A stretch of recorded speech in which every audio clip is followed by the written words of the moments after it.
Namaku Roni, 34 tahun. 3 tahun aku bekerja di sebuah warung soto yang terkenal selalu ramai. Orang-orang bilang kuah sotonya punya rasa yang tak bisa ditemukan di tempat lain. Dulu aku pikir itu karena racikan bumbu turun-temurun. Tapi ternyata ada sesuatu yang jauh lebih gelap daripada sekadar rahasia dapur. Awalnya semua tampak normal. Aku hanya membantu memotong bawang, menjaga kasir, dan membersihkan dapur. Namun setiap menjelang subuh, pemilik warung, Bu Ratmi, selalu meminta aku menyiapkan ember kosong di dapur. Ia selalu berkata bahwa ia butuhnya untuk mencuci kain lap. Tapi aku tidak pernah melihatnya mencuci apapun dengan ember itu. Suatu pagi, aku heran melihat warung begitu ramai padahal hujan deras.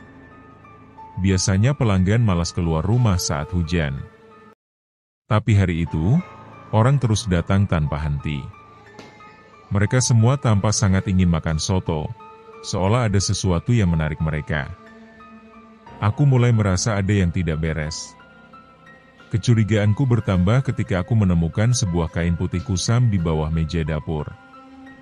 Kain itu kotor, bau tanah, dan memiliki noda kecoklatan seperti bekas tanah kuburan. Aku ingin membuangnya, tapi Bu Ratmi tiba-tiba muncul dan merampas kain itu dari tanganku. Matanya menatapku lama, seperti sedang menilai apakah aku perlu tahu sesuatu atau tidak. Setelah itu, ia melarangku masuk ke ruangan kecil di belakang warung. Lama-lama aku merasa ada sesuatu yang ia sembunyikan. Jadi satu malam, aku memutuskan mengintip lewat celah pintu ruangan itu.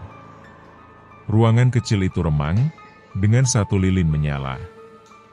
Di dalamnya, Bu Ratmi mencuci kain kafan yang tampak seperti baru dipakai. Air dalam ember berubah keruh, warnanya kecoklatan dan berbau kuat seperti tanah makam. Ia mengambil beberapa gayung air itu, lalu memasukkannya ke dalam panci kuah soto yang akan dipanaskan besok pagi. Saat ia menuangkan air itu, bibirnya bergerak seolah berbicara dengan seseorang yang tidak terlihat.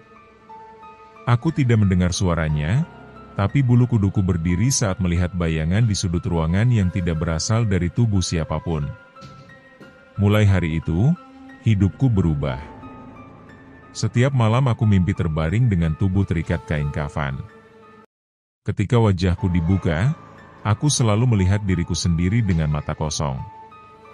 Suara di dalam mimpiku berkata, "Waktumu hampir selesai." Aku selalu bangun dengan tubuh lemas dan perasaan seperti baru kembali dari dunia lain. Di warung, pelanggan makin banyak. Mereka makan dengan lahap, walau kadang aku melihat wajah mereka tampak pucat dan cekung. Beberapa terlihat seperti melayang-layang, padahal mereka masih duduk di kursi. Aku juga mulai sering melihat sosok mirip pocong di sudut dapur. Mereka berdiri diam, tetapi rasanya pandangan mereka mengarah kepadaku. Suatu malam, tanpa sengaja aku mendengar percakapan Bu Ratmi lewat telepon. Suaranya pelan tapi jelas. Roni sudah lemah. Dia cocok. Semua ini butuh tumbal baru agar warung tetap ramai. Darahku serasa membeku. Ternyata mimpi burukku bukan sekadar bunga tidur. Pesugihan yang ia jalani menuntut tumbal, dan aku adalah sasaran berikutnya. Aku tahu aku tidak punya banyak waktu. Malam itu, ketika Bu Ratmi sibuk di ruangan belakang, aku mengambil tas kecilku dan keluar dari warung. Aku berjalan cepat, lalu berlari tanpa menoleh sedikit pun. Aku tidak tahu apakah ada sesuatu yang mengikuti dari belakang, tapi aku merasa udara di sekitar menjadi semakin berat seakan mencoba menahan langkahku. Aku berhasil keluar dari gang dan langsung mencari tempat lain untuk berlindung. Sejak saat itu aku tidak pernah kembali. Hingga sekarang, aku masih sering terbangun dari mimpi dengan bayangan kain kafan di sekeliling tubuhku. Setiap kali mencium aroma soto dari tempat manapun, rasanya tubuhku bergetar. Aku masih belum tahu apakah Bu Ratmi masih mencariku. Tapi aku tahu satu hal, pesugihan itu tidak akan berhenti mencari tumbalnya. Dan aku hanya bisa berharap bukan aku yang mereka temukan selanjutnya. Kisah pun tamat. Terima kasih sudah menonton kisah ini sampai akhir. Jika kalian menyukai video ini, silahkan like dan komen yang membangun, agar Mimin lebih semangat dalam berkarya, serta jangan lupa subscribe dan tekan tombol loncengnya, agar kalian tidak ketinggalan video terbaru kami.